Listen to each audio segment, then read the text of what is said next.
Hi, Leah. Nice to see you too. Nice to see everybody. But there's some people I haven't seen in a while. Hi, Ebony. Hi, Victoria. Hi, Anna. Hi, everyone. Oh my gosh. Hello, hello, hello. Some of my HD school students are here. Nice to see everybody. Okay, wait, I just brought the messages up. Okay, it's over here. Oh, from Ireland. St. Petersburg, Florida, New Jersey, from Canada. Oh, it's late in Ireland. Thanks for being here. From Ottawa, Michigan, Switzerland. It's even later in Switzerland.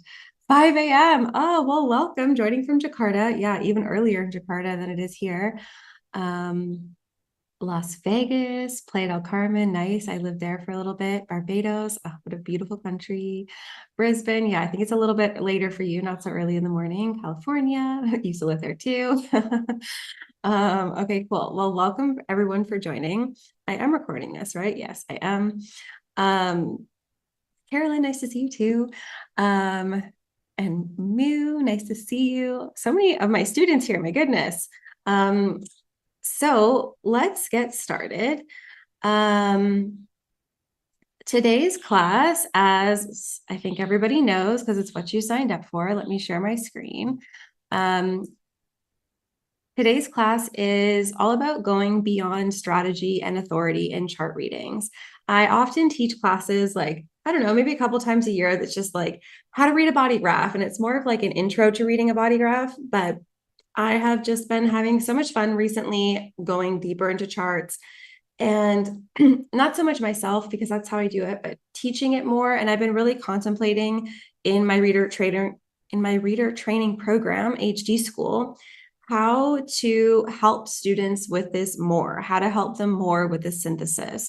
And one of the ways I do that is through themes, which we're going to talk about later. But I wanted to put together a chart reading class that just talks about more of my my perspective. Oh, I don't know, Shaina, I'm getting, oh no, we're okay. I think we're good. We're still under 100. I'm getting alerts from Zoom being like, buy a bigger package, have more people in the meeting. I think we'll be okay. We'll see.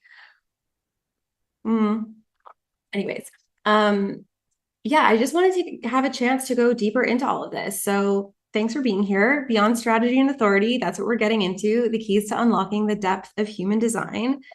And I'm so excited to share this class. Shaina, who is part of the Sort of Spiritual team, she's here and she will be collecting questions. So if there's questions that come up that I don't get to as we're going through the class, feel free to type them in the chat and Shaina will put them together later. I'll see how I'm doing if I'm going to get through them. I think this might be a lot to share. So I might do a separate Q&A Instagram live or something like that to get to it. I'm also not going to be talking about personal questions today because I feel like when we get into these topics, it's like, what does this mean to my chart? What does this mean to my chart? And there's just a lot of you here. So I'm going to create a little boundary around that we're not going to be doing personal questions. But if you have clarifying questions about what it is that I'm talking about, feel free to ask and I'll do my best to clarify as I go or to get to stuff in the end of the call. But how come I can't see? Sorry, let me just get myself sorted because why can't I see the chat now? I could see it before. There we go. Oh my God, I lost it again. This is so silly. There we go. Okay. Yeah, they always say that on Zoom. I know, Manny. Okay. So let's get into it. First of all, is it anyone's first time on a call with me? Has everyone been here before? I feel like I recognize so many faces, but if it's your first call, let me know just so I can welcome you. It's so nice to have you here. And if we haven't met before, I'm Katie and I am a human design teacher. Oh, hi, Molly. Welcome. Hi, Ree. Hi, Jay. Hi, Jillian. Ebony. Cool. Okay, welcome. So I'm so happy you guys could make it. Catherine, nice. Decomp, I'm not sure what your name is, but welcome. So if we haven't met, I'm a 2/4 emotional manifester. I teach human design. I'm a right angle cross of rulership. I have a lot of Gemini in my chart. If you're into astrology, I have a Gemini stellium in my 9th house. So a lot around teaching, traveling, beliefs, expansion, all these kinds of things. So a little bit about me is that I've been teaching human design for 5 years now. I've been working with human design myself for just over almost 8 years, I guess. this is a little photo journey of me when oh God, this is probably 10 years ago, if not over 10 years ago, 2014. What year are we in? Yeah, I guess over 10 years ago now. I was trying to start a business for a long time. I was really into personal development. I could have gone back even further with the photos because I actually started working in the hotel world. That's what I did my degree in, was hospitality and tourism for business. And I just wanted to help people. And I quickly learned once I started working in hotels that this wasn't the kind of help that I meant. It was not very fulfilling. And I was really obsessed with personal development and went on this journey of trying to start a business. And I went through the realm of coaching. And I did 3 coaching certifications. There's another picture of me here with my 3rd coaching certification. But I just had this feeling, and I'm not saying this is true for everybody, but I'm saying this is true for me. I had this feeling with coaching that it's like, what if I don't really know the person? Like, what if they don't really know themselves? Because I think I was someone that struggled for so long with really knowing who I was. And I had this concern of like leading people astray or helping them reach goals that they were going to get to and be like, actually, this goal kind of sucks. Like, this doesn't feel good to me. This isn't what I want. This isn't what I'm interested in. And I just had this kind of feeling the whole time that I was learning coaching, the whole time that I was doing coaching. I wasn't very successful with coaching at the beginning, for these kind of obvious reasons, you know? But I did end up getting a job working for a business coach. And I'm really grateful for that opportunity because not only did I learn so much about online business, I've also taken like a million online business courses. It's just something that is interesting to me. But that was actually how I found human design, was at one of the retreats that she hosted. And it was at the Ritz in Paris. So it's a very fancy human design introduction for me. But that was when I first found out. And there was just something about human design that really, really called me. And I mean, you guys probably can relate if you're all here. You know, there was something that you were just like, there's something about this. Like, I need to learn more. I need to understand it. And it's really transformed so much of my life. And so after a while of studying, I started following the urge to teach human design. I had probably been doing readings for about, I would say, over a year. Is it 2 years maybe before I started teaching? I can't quite remember. But before I started teaching sort of free master classes like I'm doing now, still so many years later, I think this first one was in but I guess that must have been in 2020, pre-Panini times, you know. But early, I think January 2020 was the first live class that I ever taught on human design. And then I had this urge of like, I want to teach human design, but like, who am I to do that? I've only been doing this for, I think it was like 3 years at this point. No one wants to learn from me. And this is a picture of my friend Brooke when we were in Toronto the day that I was telling her about this. And she was like, well, I want to learn from you. Like, I don't want to learn from these random people. Like, I connect really well with you. I'd love to learn from you. And it was like kind of the push that I needed to really follow the urge that I was getting, which again, as a manifester, that's how I operate, through my urges. And then I created HG School. And so that's, again, my reader training program. That's where I teach the entirety of human design. But I also love to still teach these classes because HG School isn't going to be a match for everybody. Not everyone wants to join. Not everyone wants to go in super deep to human design with me, although a lot of you are my students here. So a lot of you do, which I love, and I'm so grateful. But that's kind of my journey with human design. You know, it's really transformed my life. Oh, thanks, Denise. It's transformed my life. I love teaching it. It's very aligned for me. And yeah, I think it's just, human design is such a transformational tool. And like I said, I know not everyone is going to be a match for HG School, but I still love hosting these classes. I love being generous with my community. You know, it's my gate 45, and I love giving you guys the opportunity to sort of peek inside my brain and how I look at reading charts. So let's get into it. I'd love to know, actually, before we get into it, what you've gotten from human design and what you hope to get from it. Oh, my students, you guys are so sweet in the chat. So if you want to share a little bit, I always like love reading through these comments. I might not get through them all, but I like to look at them after class because it's like, I know what I've gotten from it. I know what I wanted to. And I'm always just like so curious to see what it is for you guys. I see some people typing on their laptops. So yeah, better understanding of myself and my purpose. I feel like human design is so wonderful for that. The power to be myself. That gave me goosebumps, Anna, because I can so relate to that. Yeah, permission to be my authentic self and how to trust in myself, self-awareness. Oh, hi, Alex. Relationships are much easier. Totally. A deep understanding of myself, trust in myself, my journey, validation about my energy source and management. Gives you another perspective about some challenges you're facing. Oh my gosh, Andrea, like, Truly, one of my favorite things in human design is looking at challenges in charts, because I think for me, it was such a relief when I saw the challenges in my own chart of like, oh, I'm not effing this up. These, like, the challenges that I'm experiencing are literally right here in my chart. And it just was such a relief to be like, these are the obstacles that are here for me. It's like, I'm not doing something wrong. The fact that I'm experiencing them, it's like, it makes sense. It doesn't mean, of course, that I need to struggle with them forever, but the fact that I have these experiences and these challenges, it's like par for the course. I'm exactly on the path that I'm supposed to be on. Yeah, so much more understanding and grace for myself and grace for others, 100%. Unmasking and self-awareness. Yeah, yeah. Totally relate to all of these. Cool. Thanks so much for sharing, everyone who did. I put this in a slide that I did, I don't know, maybe a year ago in a class that I was teaching, because I had been listening to something that was talking about the regrets of the dying. And one of the regrets that is often brought up is this idea of like, I wish I'd had the courage to live a life true to myself and not the life that others expected of me.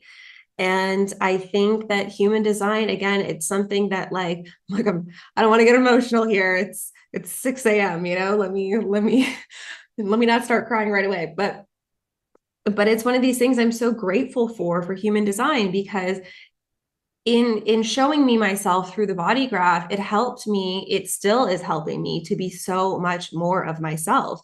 And it is supportive to me in living a life that is true to me instead of what other people expect of me. And so it's something that like I'm so grateful for. And again, it gives me like goosebumps thinking about not just for myself, but for my students, for the people that are learning human design, for the people that are sharing human design. It's like how many more people are going to have the opportunity to live a life true to themselves because of this tool. So again, that's just, I wanted to share some of the reasons that I'm so passionate about this and I love it so much. And this is just one of my favorite quotes: to never give up on a dream just because of the time it will take to accomplish it. The time will pass anyway. And I remember when I was in my early human design learning days, listening to one of my teachers talk about it and feeling like I'm never going to be able to understand it at this level. Like I'm never going to be able to get it.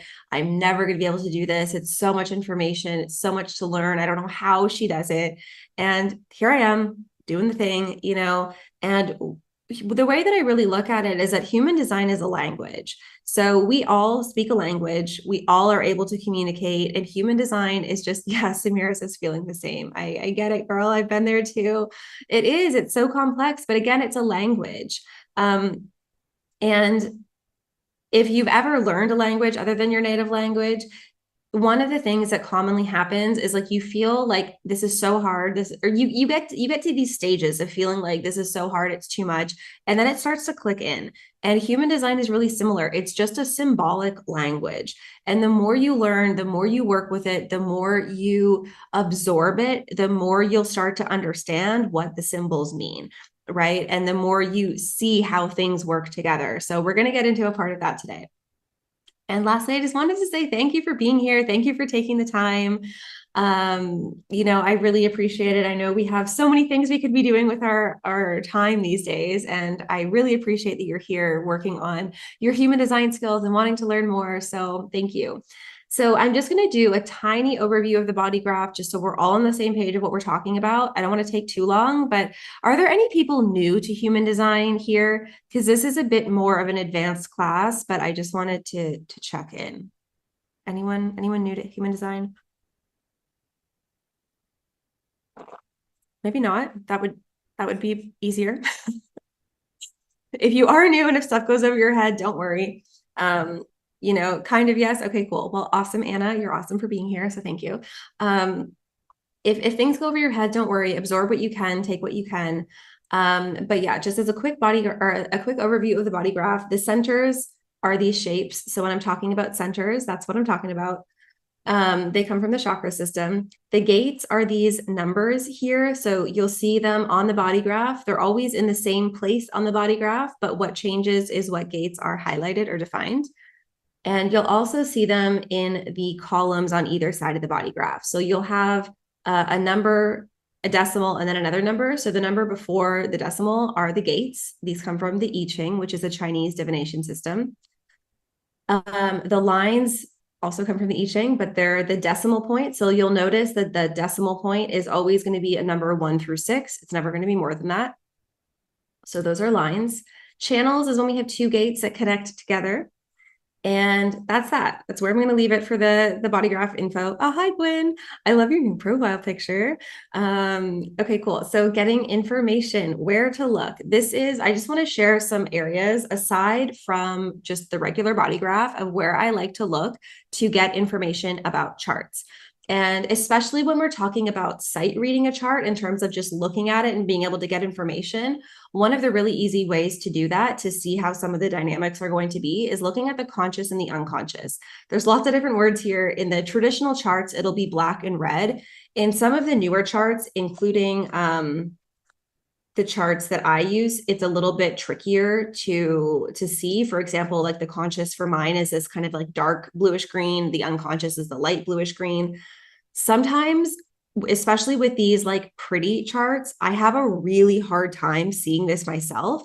So if you also feel that way, don't worry, it's relatable. I personally use genetic matrix. That's what I like. That's what I find easy to read. The red and black I find so much easier to look at when doing chart reading. But just an FYI. Sometimes it's also called the personality and design, or the mind and the body or form. So yeah, just another way of looking at it, like I said, with the dark green and the light green. And so what do I look for when I'm looking at this? I like to look for the authority center. So for example, this is, let me show this one. So this authority center, it's going to be an emotional authority. And so we can look to see, is it consciously defined or not? And we can see that the gate here, or rather the channel that defines the center, half of it is black, half of it is red. So it's not a fully consciously defined center, which can be tricky. So the authority center, is it consciously defined? In that case, not fully. What about other centers? So again, that's something that you can go and look at. So this person is with the manifesting generator here. We can see that this channel, this is not consciously defined. So their sacral is not consciously defined because this channel is red that defines the sacral. Their throat, however, it has a conscious channel, and then it has two unconscious channels. So there is some conscious definition of the throat, for example. The root center also is not conscious. Oh, we are hitting the limits for participants. Oops.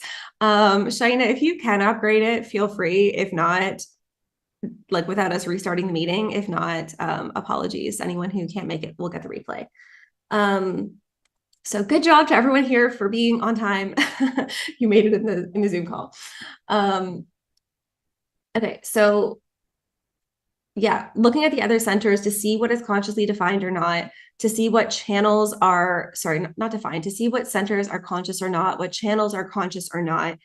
And I like in readings, if I'm doing a full chart reading, to put some kind of emphasis on the unconscious channels, because people have a harder time trusting that. So for example, in this chart, the 4323 is likely going to be the energy that they're most familiar with. This is also a difficult energy in most people, which I can maybe talk about later, but that's likely the one they're going to be able to relate to the most. The 3420, the 1949, the 1156, these are all energies they might have a harder time relating to. So I would like to share a little bit more about that in the reading, just so that they have an idea, because again, it's one of those tricky things that if you don't have words for it, you don't really realize it's there. That's part of the unconscious thing. And the more that we can study it, the more that we can learn, the more it becomes present in our awareness, and the more sort of not control we have, but just trust that we have that of these gifts that exist in our design in the channels, right? The other way to look at this is, again, this is I think a lot of chart reading software has this, but in genetic matrix, you can choose to look at the quantum, which is what we normally look at, or just the personality, or just the design. So this is my design, and this is my quantum chart. But if we look at the personality, you'll see that my definition is actually fully conscious, because my throat, solar plexus, spleen, will center, it is still defined when we just look at the personality. So my definition is fully conscious. Yeah, and if the channel is mixed conscious and unconscious, I basically treat it as unconscious because it's not fully conscious. The design, as you can see, or the unconscious part of my design, has no definition. And so what to me that means looking at it is that I potentially, any centers that are either not defined in the personality or not defined in the design, if you have centers that are white here that aren't white in the quantum, that are undefined, you also have the potential to experience the not self of these centers. And so that's something that I actually just came across recently, like in the past, probably like year or two, which makes a lot of sense because I feel like I can relate to the not self of all of the centers. But wherever you have white in your chart, whether it's in the design, the personality, or the quantum, that's another area that the not self might show up for you. And so it's just something to kind of be aware of, because like I was, I don't know, kind of down on myself at certain points when I was learning, because I'm like, why do I relate to the not self of everything? I think part of it is just I was horrendously out of alignment. I think that's a piece of it, but I think this is another piece of it too. So that's another way to look, just to get more information about a chart. Okay, circuitry. This is one of my favorite places to quickly get an understanding about charts. And it's so interesting. I was at this event a while back, and there was someone there who also, her business was about human design. Not fully, but it was a part of it. And I was looking at a chart for someone there. It might have even been her chart. And I was like, oh my gosh, this like circuitry, blah, blah, blah, blah, blah. There's such a big conflict here. And she was like, oh my God, you're so technical. And I was like, technical? Girl, this is like, if your business is based on human design, this is stuff you should know. And, obviously I go to a depth of it. Not everyone is going to. So I should take away the judgment there. But to me, it's like, this is not technical stuff. This is stuff that really, I think people should know, because to me, it's so important to understand conflicts in circuitry because they're huge. And so this is just like a little map of the circuits here. The way that I like to remember it, so collective is, again, it's bigger energy, it's institutions, it's government, it's healthcare, it's like big, large networks of people, infrastructure, like massive things, right? And so the collective is all on the outside. So okay, it's not, in my head, it's on the outside. So we have this center column here. It's the outside of the center column, and it's the outside channels of the whole body graph. So that's the collective circuitry. It's bigger, it's outside, right? The individual is what it sounds like. It's individual. And so it is the full center column. And then it's kind of in the middle here that goes around. It's in the middle everywhere in the center. And then the tribe is this kind of like little circuit here. So it's something that I think is really helpful to know and to learn. And so the fact that it kind of like fits in this little organized way, I think is really helpful. But being able to look at that easily, I didn't include the centering channels here, which is more or less part of individual circuitry, but that's something else to be aware of as well. But looking at these levels can really quickly tell you if there are big issues in circuitry, if there's big conflicts in circuitry. And the biggest conflict that I tend to see, I'll show it to you in my chart, is that I have an individual channel and I have a tribal channel. And the individual is like self-expression, do what you want. The individual is all about mutating, its evolution at the individual level. And the tribe wants nothing to do with that, because that whole being weird, freaky thing that the individual is all about is dangerous to the tribe. So the individual is always kind of battling the tribal energy in it's fighting for its expression, because the tribe is like, what are you doing? This doesn't make sense. This isn't safe. You're putting yourself in danger. But the individual just wants to express itself, right? So it's this kind of battle. Ra actually teaches it a little bit differently. He says that the tribe needs the individual, which is true. Everybody needs the individual, because the individual is what changes things. Like, you can't just like instantly mutate a whole collective infrastructure, but I feel like the collective energy, it just like, it doesn't really care about the individual. Like, it's so big, there's so much going on. It's like, yeah, okay, you go do your self-expression thing, whatever.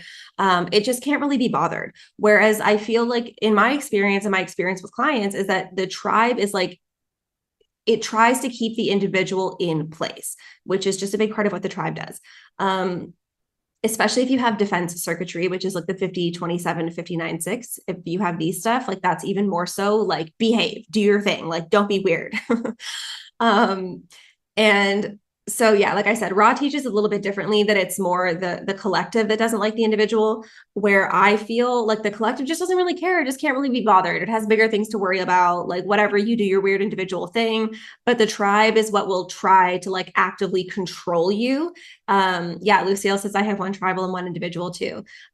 So you know, this is, yeah, if you have a combination of all three, again, it's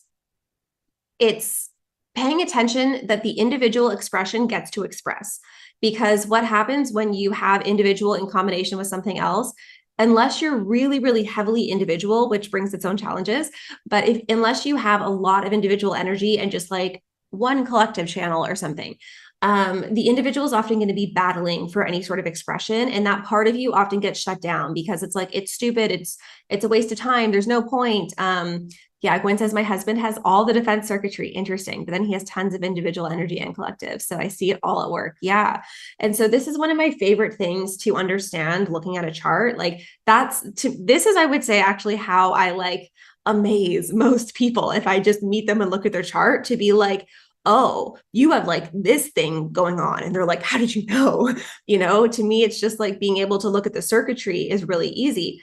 That being said, I also almost never attract people that are really heavy in collective circuitry. And I don't know if that's just my own point of attraction, or if heavy collective circuitry people just don't care that much about human design. So I don't know, like, you know, because like they're not here, as my ex-boyfriend, his father used to call it, they're not here gazing at their belly buttons. You know, they have other things. I bet he was heavy. He was a very logical person. I bet he was heavy on the collective circuitry. But I don't know if it's just that they are not that interested in human design. They're interested in other things. Like there's definitely people that in my world that have collective circuitry, but it's just not the majority for sure. So the conscious tribal trumps the unconscious individual. Tribal is always going to try and trump the individual. It's going to try and control it, and it's going to try and control its expression, or stop its expression, really. That being said, if you have one tribal channel and like 5 individual channels, it might not be to that degree, right? But it's just something to be aware of how it plays out with the tribal trying to control the collective, or sorry, the tribal trying to control the individual, and the collective also trying to just, again, it just doesn't really care. It just can't really be bothered. It's like, see it as frivolous. You can apply this to gates, but it's more so to channels. I'll talk about the circuits of gates in a minute. Oh, here we go. We're going to talk about it right now.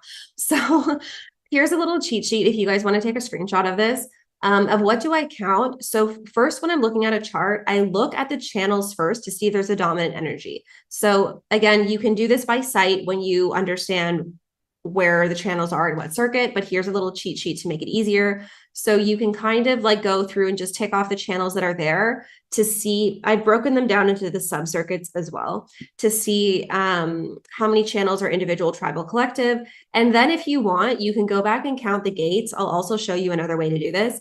You can go back and count the gates to see, because maybe you have only an individual channel, but you have like 10 tribal gates or something. So you can also look at that just to see if there's an imbalance, but I mainly look at the channels. What if you had the individual format channel with format energy like that? It seems it would rule the overall design. So yeah, definitely format energies do have a big impact.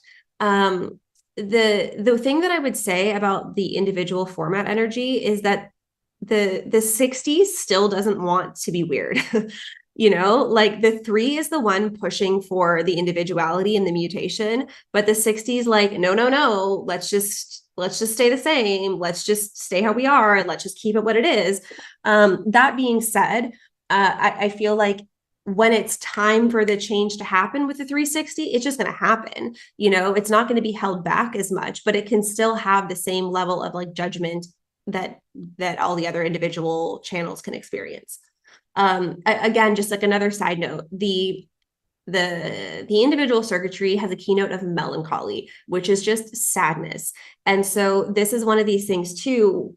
as someone with individual energy, and I feel like I talk about this with my friends quite a bit with individual energy, is that sometimes we just get the sads, and it's like, you don't need to make up any stories about it. You don't need to be like, I'm living my life wrong. Sometimes I feel this deep sadness. Like, yeah, you're individual, babe. It's gonna happen. It's okay. Just like try not to make up too many stories about it, because that's when the problems get worse. Just let yourself feel the sads. Yeah, 3955. That's a tough channel. Definitely has a case of the sads on occasion. Okay, so let's keep moving because I have so much to get through. Oh my gosh. So there is, did I take out this screenshot? I think I did because I decided I didn't like it. That's silly. Anyways, before we move on to talking about the lines, actually, why don't I just show you 1 second? When we are in genetic matrix, one of the other areas that you can look for this is if you go to quantum data 1, it will show you the energy families here. The reason I don't love this necessarily, it is good, but I think this is why I took it out, because to me, it's more important to look at the channels, but you can also look here to see where it is. But the thing is that it doesn't show you the overall circuit. So it breaks it down into all of the sub-circuits. So I would need to look at, for example, for tribal and defense, that's the tribal. So I have 8 tribal gates, which is actually quite a lot. Then the abstract and logical, I only have 6 in the collective circuitry, which even though there's more collective gates. So when you have a lot of tribal gates, to me, that's a bigger, like, ooh, something to pay attention to, because there's less tribal gates overall. Individual centering and integration, you can look at those together, but some of those overlap. And so it gets a little bit confusing, I think, looking at this. I think it's good to just kind of count these out if you really want to, or look at the channels is my recommendation. Okay, let's get back to it. For the dominant lines, are the profile lines the dominant lines? So for example, this is a screenshot from my chart. I'm a 2-4 profile, but as you can see, my dominant lines is actually the 3rd line. So 30% of the lines in my design are a 3rd line. And so 8 of them, if you want to look at the number, it also shows it like designer personality. So this is a really big thing for me. And that also was one of those things that I was like, oh my God, this makes so much sense. Because when I was learning about the 3rd line stuff, I could really relate to it. But I was like, oh, well, I'm not a 3rd line profile. Like, okay. But no, I have so much 3rd line energy. So yeah, of course, I'm going to also learn through trial and error and experimentation and make a ton of mistakes. It's just what I do.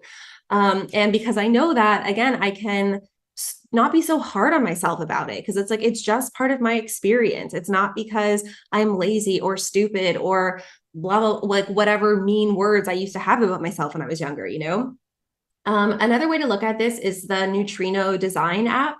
If you go to my chart, so this little thing down at the bottom, and then there's something that says mode and stats. And if you scroll down, you'll see a bunch of charts. And so one of them is it's going to look like this. So you can see the lines in a bar graph. It also, I don't think I took a screenshot of this, but you can also see, if you want to go a level deeper, the colors. I think it's right underneath the lines. Oh my God, you can see my light. The colors section. So that's also, I think, an interesting thing to look at, because my colors pretty closely mirror my lines, and the themes carry through. So if you have, like, I also have 8 3rd colors in my design, which have kind of similar themes as well. So just can be another thing to look at. If you don't know what I'm talking about, don't worry about it, but it can be another thing to just get some more information, because that's still what we're talking about here. Okay, a next thing is looking at bridging gates. I love genetic matrix for this. Maybe other tools do this as well. But if you have, for me, for example, I have a small split definition, and it will show you the gates that bridge the split, which is just like, Stacy, it was Neutrino Design app. That's one of the places that you can look at it. Other tools probably have it as well, but these are just the 2 that I'm familiar with between genetic matrix and neutrino design. But yeah, genetic matrix, like I could kiss it for doing this because it makes it so much easier to see the gates at bridge split definition. So for example, for me, it's the gate 21 here or the gate 40 here. And so that can just be really helpful because bridging gates are when you have a small split like I do. So it'll literally look exactly like this in genetic matrix.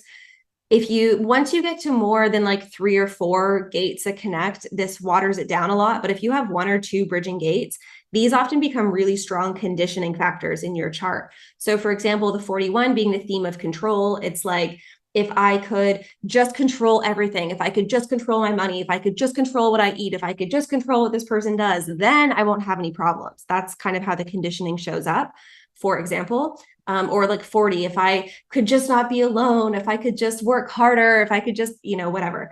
The themes of these gates can become really strong conditioning factors. So I love genetic matrix for this because it makes it really easy.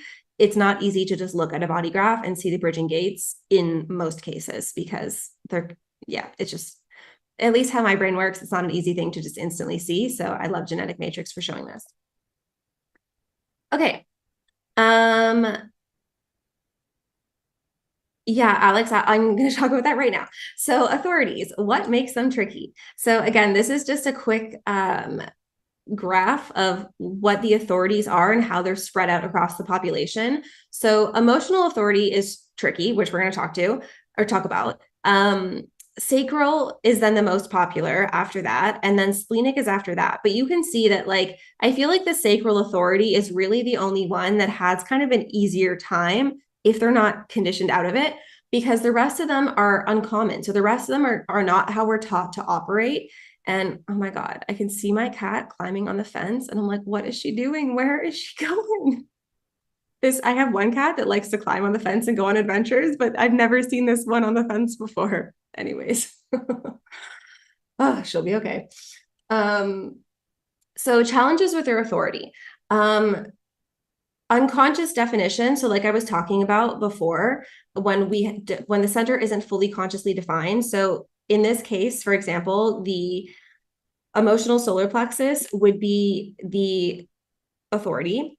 This is unconsciously defined. And so it makes it tricky because we don't have as much awareness of this. So Alex, that's why it's tricky when we just don't have the awareness, because it is like our authority is how we're supposed to get awareness, right? And if we don't have as much awareness, it's harder to connect with that. I'm not saying it's impossible. I'm just saying it might be harder. So this is kind of an example of what would make like this would be really hard for authority in this example chart. Okay, so let's go through it. The other thing I talk about is like multiple authorities. And what I just mean, you obviously don't have multiple authorities, but if you have a lot of centers that all can act as authority centers, that can be tricky. So for example, the emotional solar plexus is an authority center, right? The sacral could be an authority. In this case, it's not, but it still wants to have a say.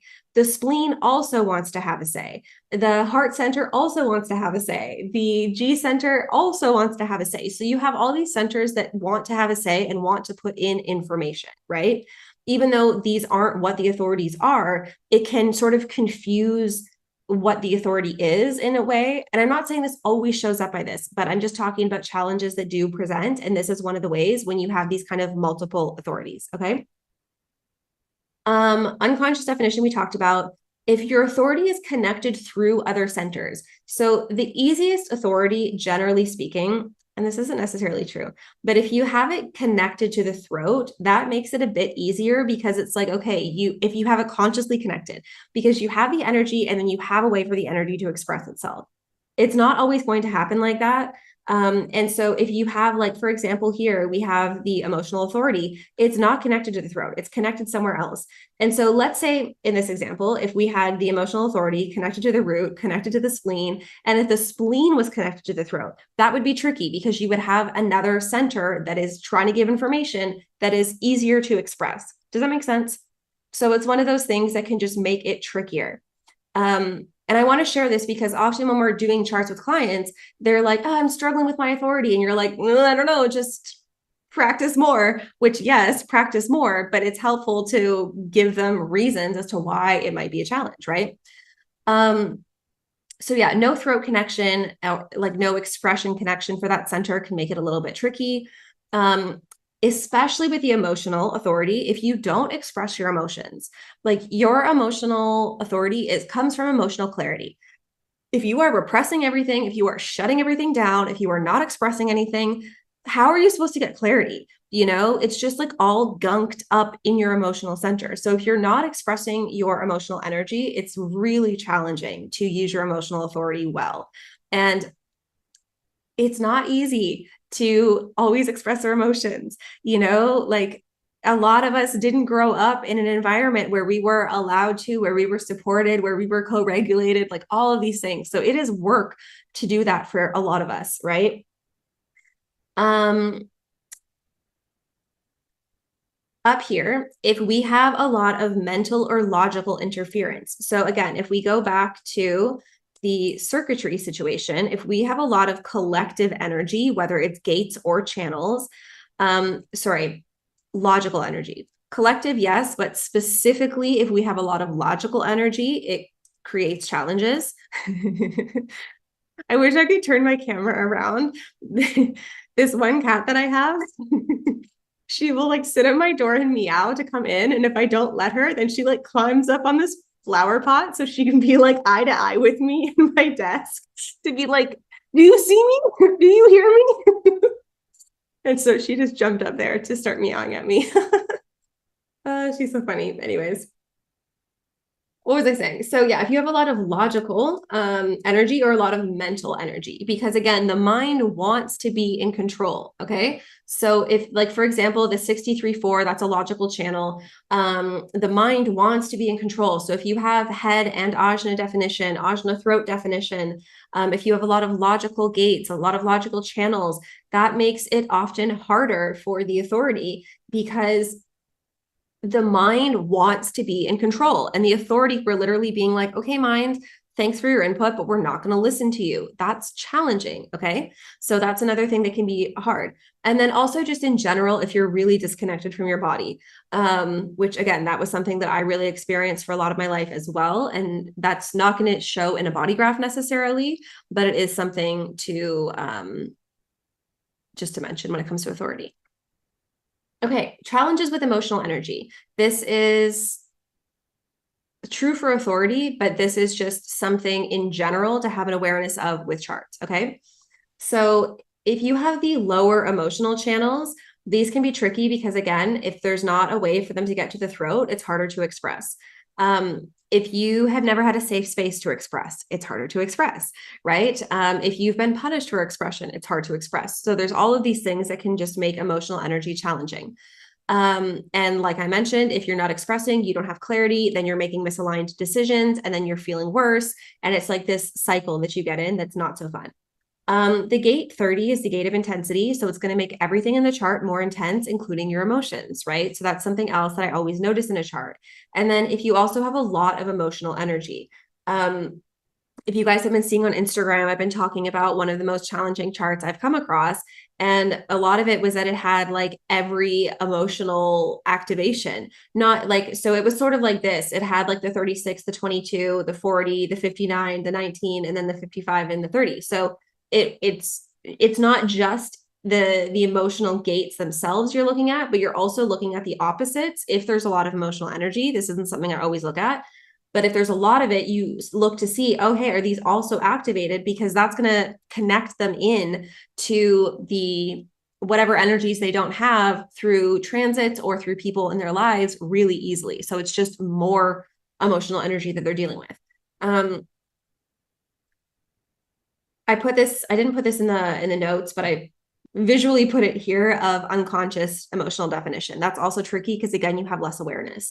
Also the 3955 and the 1222, these are the individual emotional waves.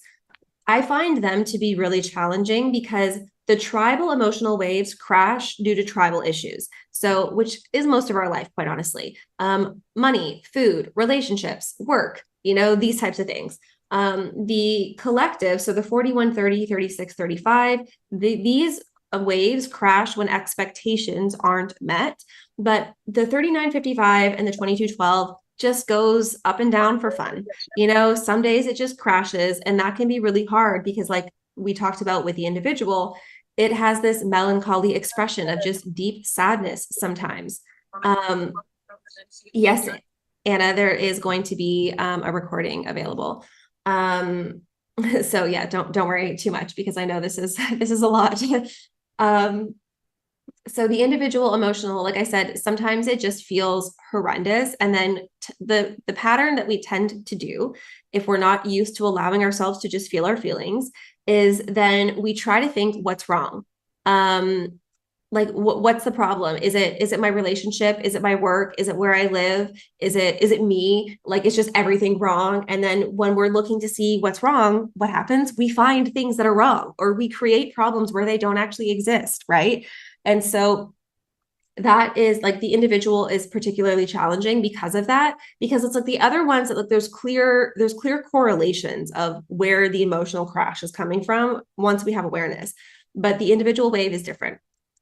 So that's challenging, and I think that's something that I like to this cat. I need to block her out, she's so funny. Oh god. Yeah, it's something that I like to bring up in readings. And yes, to Audrey's point, the 3955 to me is one of the toughest channels to have in human design, because it is deep emotional energy. It is like, it can be dark emotional energy, it can be heavy emotional energy. And I don't think any of that is bad, because it's also beautiful and creative. And it's like, it's so like powerful, but often we aren't taught and we weren't grown in environments that encourage that energy and that allowed that energy. So we often become very uncomfortable with it. Often people around us are uncomfortable with it because they don't know how to be with the energy. And it just ends up being really challenging. And so that's an energy that I tend to like to mention in design. And also, like, we'll get to this later, but the 39, it's just provocative, right? So you provoke people. This energy provokes people. It can be an uncomfortable energy if we're uncomfortable with it and other people don't know what to do with it. Like I said, there's also many great things about this channel, but I'm talking about challenges right now. Okay. Energy groups. So why does the gate 30 add so much intensity? It just does. It's the gate of intensity. It's just how it works. It's one of these gates that just amps up everything in terms of intensity. And so, yeah, tribal, I spoke about that. It's relationship stuff that crashes the tribal wave, but it's not, it's, yeah, exactly, Kelly. It's fire. It's the clinging fire, they call it in the I Ching. So it just adds intensity. Energy groups. So let's look at circuits and definition. I knew this was going to happen when I put this slide together, that I'm like, I'm going to know exactly what I want to talk about. And I was like, I should put notes because I'm not going to remember.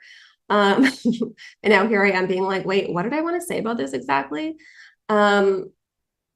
So with the definition, looking to see like where the groups are and what the different groups are. So for example, I have split definition, as we see. I have a group, or like a circuit of energy, that is the emotional solar plexus to the throat. So this is my emotional manifester part, right? And then I have the spleen to the will, which is my splenic projector part.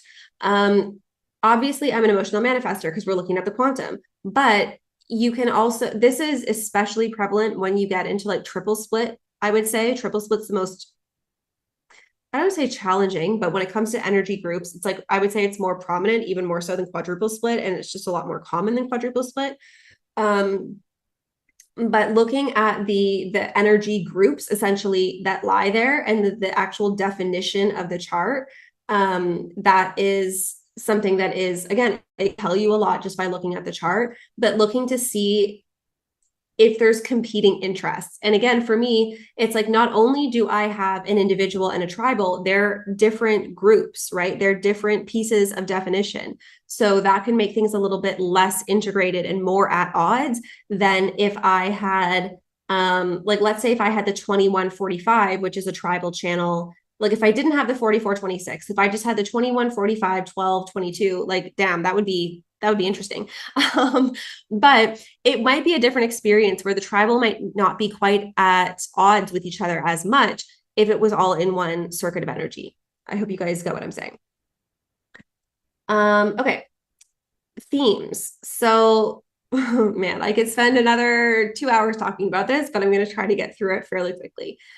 So, one of the big ways that I like to look at human design is through the lens of themes. And this is essentially pattern recognition, right? So, you're looking to see the patterns that repeat in charts. And when you identify patterns or themes, are they stacking on top of each other? Or are they conflicting? Like for example, like I was talking about with the conflict with individual and tribal. Like, do these things go well together? Do they support each other, or are they kind of at odds?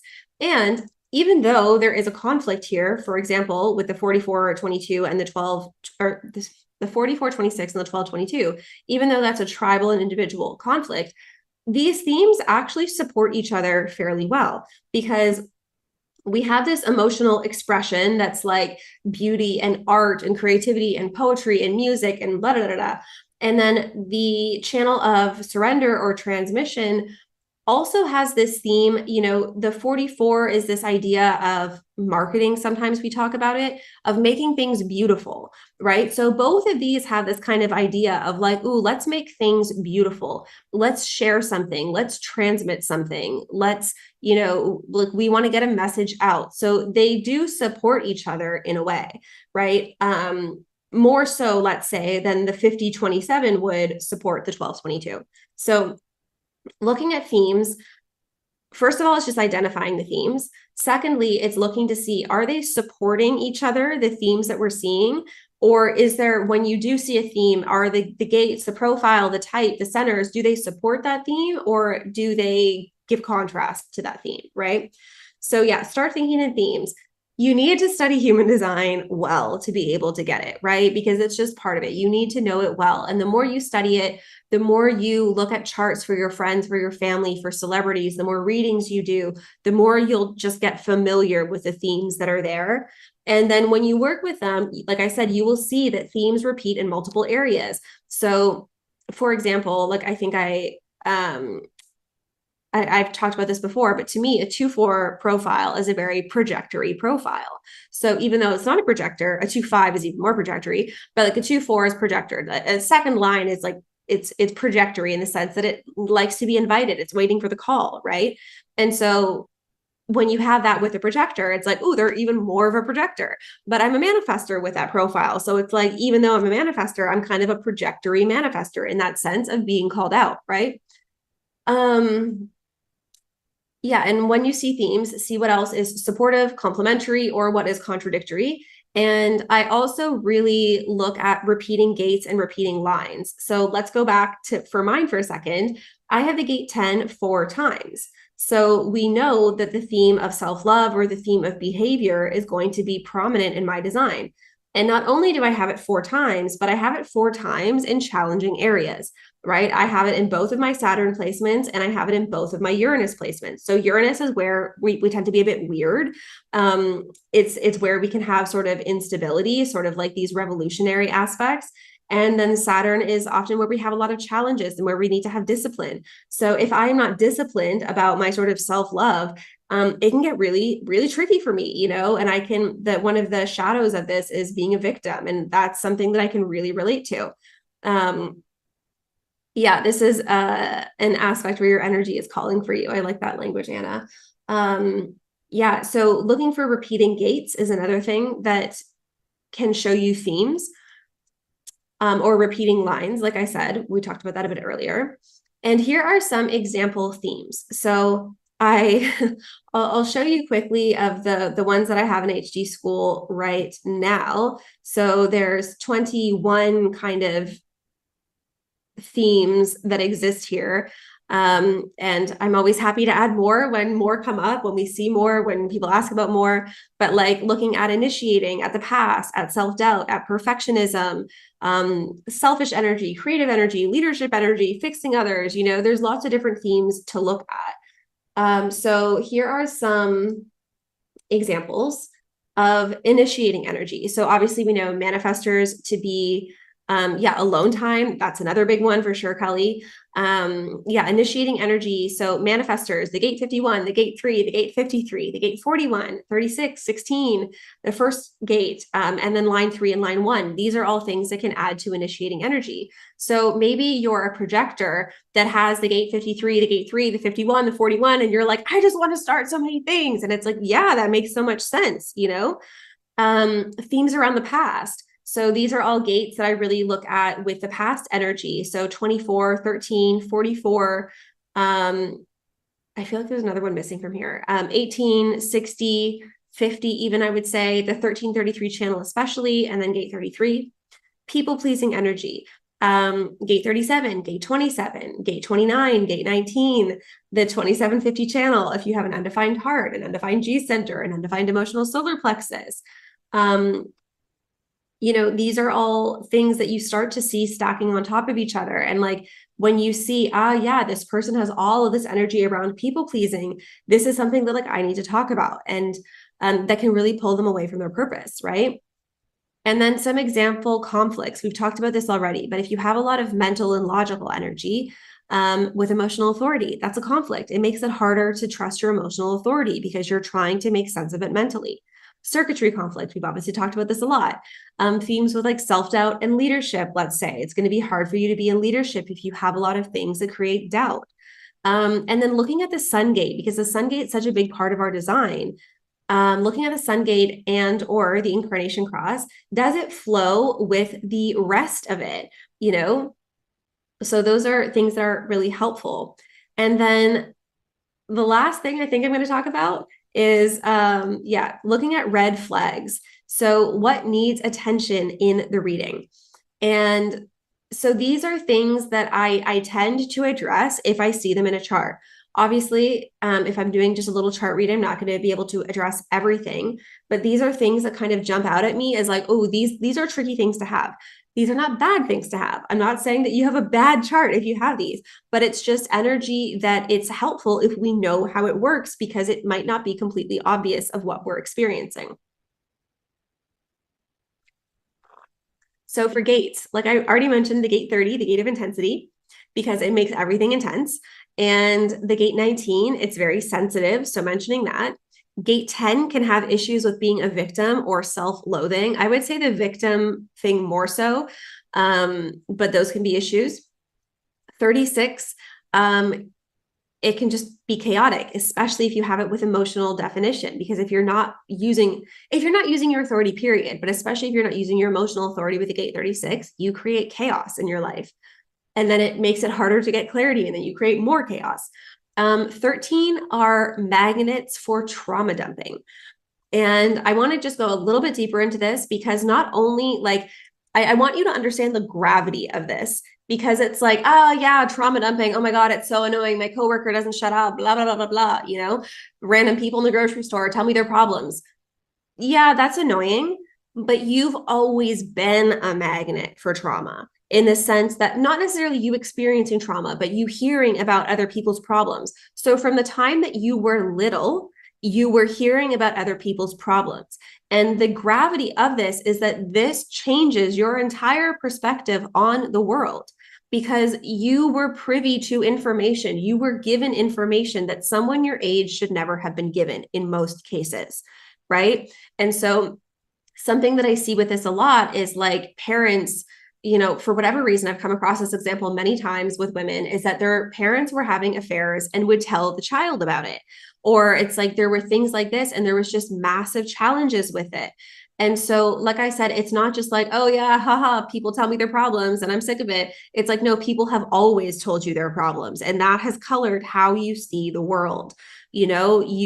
It's from the time that you were little, people told you about money problems, about drug problems, or about health problems, about marriage problems, about relationship problems, and it changes how you see the world. It changes what you believe the world to be, right? So there's potentially a lot of work to do there around, what do you believe about the world, and is this actually true, right? The gate 40, the aloneness, One of the things that Karen Curry says about this that I just always remember is that you could be surrounded by a room of people who love you and still feel alone.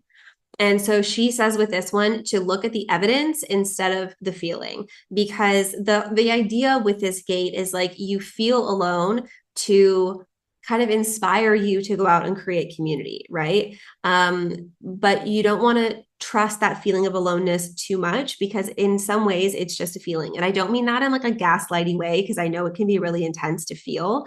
But look at the evidence, you know, because often there's a bit of a mismatch that you actually do have people around you, and you do have people that love you, and you do have people that understand you. And sometimes it feels differently. Gate 63, suspicion and doubt. It can have us be suspicious and doubtful of everything. Gate 44 is the fear of the past repeating itself. And I find this can be so insidious, and in the sense that you don't even realize that that's what you're afraid of, or that's what you think is happening. And then gate 24 as well, it likes to ruminate. And it goes over and over and over and over and over and over things, and can really drive itself a little bit crazy. Some channels that I find are particularly challenging, the 4323, you know, it's nicknamed, the channel structuring, it's nicknamed the freak to genius, and it can feel really freaky. It can feel really misunderstood. It can feel like people don't get it. And that's true in a way. Not everyone is going to get you. Not everyone is here for your transmissions. But it's really building the kind of strength in yourself to be okay with that. The 3955, like we talked about already, it's hard emotions and it can be hard to express. The 2838, the channel of struggle. I will say, I don't actually think I have a picture of this chart, but like this thing that I'm doing right now on Instagram, like I said, with one of the hardest charts I've ever seen. The other, there's three that come to mind. The other top three is someone that just had these channels. They had the 4323, the 3955, and the 2838. And I was like, ooh, when I saw, I also knew this person, and she was a really hard person to be around. And it was like a friend of a friend. And I was always just like, man, I don't know how you're friends with this person. Like, she's really difficult. And she was like, yeah, like this is her human design. What do you think? And I was like, oh, okay, this explains a lot. And I have a lot more compassion for her now, because she's got some challenges here. This is really hard. Again, it doesn't have to be, but it's one of these things where if you don't have the map for the land you're on and you're in hard land, it's hard, right? The 2550 can really have a struggle with over caring and like over giving and over responsibility and guilt. So that can be challenging. Fifth lines, you know, they get so projected on. And then if you have a 3-6 profile or a 6-3 profile, especially before your first Saturn return, if you haven't been in an environment that allows mistakes, that appreciates the trial and error learning process, that can be really hard. And then some combos, like I was just talking about with these three, if you have only individual circuitry, that can be tricky, especially if it's like the center column. So like the 63, 214, 18, 43, 23, 61, 24. If you only have that central column or like channels in that central column, like that is like the weirdest of the weird. And I mean that with all the love in the world, like because it's amazing energy and it's like cool and genius and inventive and like all of these beautiful things. But if you don't know that, you can just feel like you are strange and then no one gets you. Gwen says, I'm such a weirdo. Love it. I love the weird, you know? But if you don't know that, you just feel so different and so misunderstood, instead of like, man, I am here to be mutative, to bring new things. I'm here to be such an individual. Like, if you don't get that, if you don't feel empowered about it, it's painful. Because again, remember, melancholy is one of the keynotes of the individual circuitry. So you're weird. And I mean that in a good way. I hope you all get that. You're weird and you're sad, you know? And so it's just like, that's hard, but it doesn't have to be that way. Like it doesn't have to be a bad thing. It's like, remember, we just came here for this like wild human experience. And in my perspective anyways, we chose these things. We chose to be limited, right? Yeah, Rebecca, I studied initially with Karen Curry in her former days when she taught before she was doing quantum human design, when she was just teaching human design, and then a lot of source material. So I would say those are my main influences are hundreds of hours of lectures and transcripts from source material from Raw, and then also from Karen Curry. But yeah, like I said, I didn't ever learn with her directly. It was her like pre-recorded courses that she taught before she was teaching the quantum human design. So I don't know anything about her new human design stuff. I'm sure it's wonderful, but I just haven't learned that specifically. The individual plus other combos. So like we've talked about a lot, the conflicts with individual circuitry and either tribal or collective. All of the head gates, you know, these are nicknamed the gates of madness, the 61, 63, 64. I said those in the wrong order, but whatever. They bring a lot of questions and they get us really stuck in our heads. And this is just such a random side note, but I was listening to some affirmation thing the other day, and it was, I don't know if you guys have heard of the type of affirmations that ask questions, and it was part of this course that I was doing, and it was like, you know, why am I so wealthy? How is it that money just flows to me easily? It was like 20 minutes of these like question affirmations, and I'm like, like, oh my God, stop with the questions. Like they drove me so crazy. It's like I cannot deal with all of that. And so I feel like I kind of laughed as I was listening to this because I'm like, I feel like this must be like the head gate experience when you have all of these gates and it's just like question after question after question after question. I have a very busy mind anyways, but the head gates. If you have 11 and 22, 11 is big ideas. Sorry, 11 is just a lot of ideas, nonstop ideas. And then 32 is like big ideas. So when you have these, there's just often a lot of like rushing to feel like, oh my God, I have all these ideas and I have to do them right now. And then we often don't follow our strategy and authority for the ideas we have. So, you know, write your ideas down, voice them out, do something, but don't act on them without your strategy and authority is generally the vibe. If you have the 2838 channel, as well as the 39, as well as the 49, that can be a bit more of like combative, fighting, revolutionary. Like, again, it's a really cool energy, but it can be a very provocative, revolutionary, sort of like bold energy, especially if you want to add in the 851 to that. Again, really cool, but can also be challenging if you aren't comfortable with that side of yourself and you're just out here provoking everybody, not understanding why people are responding to you that way. The 53 plus 36 plus 41, like kind of these, a lot of these initiating energies. Again, kind of similar that there's often like this pressure to start new things, to do new things, and we don't often follow our strategy and authority, and then we create a lot of chaos for ourselves. And also the G to the throat, because it can create a lot of sensitivity around our voice, because it's like we're speaking from our core, from who we are. And when people don't understand us, it's not like, they just didn't get my idea, or, you know, it's like they don't get me, and it can be really painful and it can really have a shutdown with our voice. Okay, I think that's it. I think I got through it all. Wonderful. Let me stop sharing the screen. I will maybe do a couple of questions, but my voice is also feeling a little tired, so I don't think I'll do too much. But yeah, Shane, if you want to put some in here, and I can have a quick look through just to see if I can clarify anything before we go. But yeah, in the meantime, if you feel like you learned something new, if you got something, I would love to see in the comments if you just want to share about anything. Oh, thanks, Mel. Thanks, Lynette. Yeah, also for the HD school students, the replay of this will be in HD school, so you can come and refer back to it whenever. And for anyone else, I will be sending out a limited time replay, so you'll have another couple of days to watch this again if you want to. Shina, do we have questions? Or are we good? You can't find them? I don't know how to send them to you. It's like my whole thing is completely different. So give me a second. You want to go on Boxer, you can do that too. Okay. I can open up Boxer. I know, I feel like they keep like redoing, what am I trying to say? Yes, Alex, now to put them all together. Yeah, I feel like they keep redoing how Zoom works, and it's hard. Oh, thanks, Gwen. Okay, here we go, some questions. Let me bring it over here. Your design side throat center being completely open. Yeah, how does that work for a manifester? That's an interesting question. I haven't actually contemplated that, quite honestly. I just am used to the conscious definition that I have. So I don't really have a good answer for that, but I can think about that a little bit more. um, okay.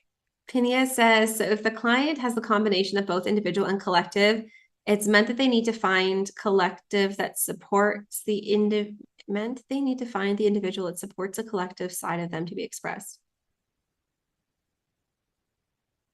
They no. I'm not quite understanding this, I think.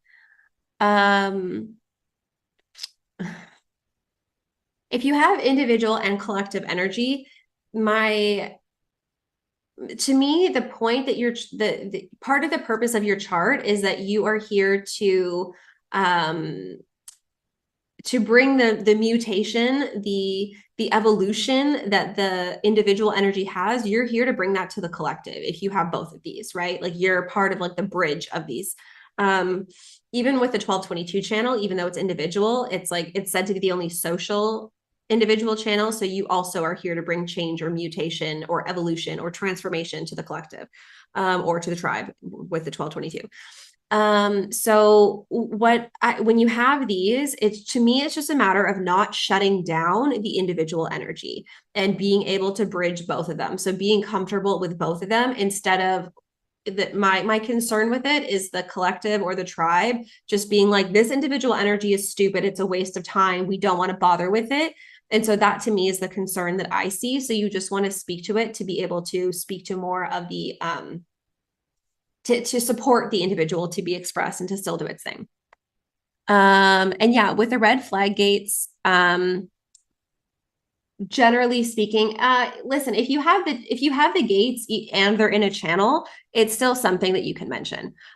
So it can still, like, if you have like the 4130 channel, I would still mention the gate 30. If you have the 3635 channel, I would still mention the gate 36, let's say.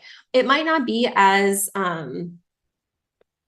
challenging, let's say. I find often when we have singular gates that are in my red flag category, they're a little bit more challenging than if you have the full channel, but they can still be challenges. And I still think they're usually something that I would mention unless there's something else in the chart that is calling my attention more. Another thing that I didn't actually mention, but one of the things that I always do is like whenever I'm doing chart readings or master classes or anything, is to basically pray, like to ask for guidance, like before I do every call, before I do every reading, it's do it in a way that feels fit. If you want to ask for energetic support, if you want to actually pray to something that you believe in, but I always do and have for years. And one of the tricks that I used to do with readings, especially if I was feeling tired, is that before I would get on the call, I would be like, please have this be someone who is asking a lot of questions, who is sharing a lot of stories, who is contributing a lot energetically. Because if you guys have done readings, you'll know sometimes you'll get on a call and like you're the only one talking and they won't say a word. And I find that really hard to like. I like a little bit of interaction, I need a little something coming back and forth. Otherwise, I just feel like it's really tiring. So I will always ask for energetic support, for guidance, for the words to come through me, for whatever it is, for helping me to see what I need to see, to speak to what they need to hear. Like I always, always, always do that before a reading or before calls. And I really do find that it's helpful. So yeah, just, random little tip there as well, to take care of your energy, to be in a place where you feel grounded, where you feel supported, to connect with the earth, to connect with the light, all of these things, to ask them to support you in this. Because yeah, this is as much as human design as information. It was a transmission that was received, right? So yeah. Is it possible? So yeah, Claudia, thanks for asking. I'm not doing readings right now, but I haven't done readings in a couple of years, actually, to just sell readings. I just do them for my students, but I have been thinking about potentially releasing some spots for readings coming up. So keep an eye out. I'll either send an email or post on social media about it if you have an interest in that. Okay. That being said, I think I'm gonna end it here. And I feel my voice getting a little raspy and a lot of energy coming through for this early in the morning. But thank you guys so much for being here. I so appreciate you taking the time to come and learn. And yeah, I hope you got something from it. I hope you learned something new. I hope you get the energy that it's all going to come together and it's all going to make sense. And, you're going to be able to share this in such a profound way as well. And yeah, I hope you guys all have such a beautiful night. Thanks again. And I'll see you next time. Bye.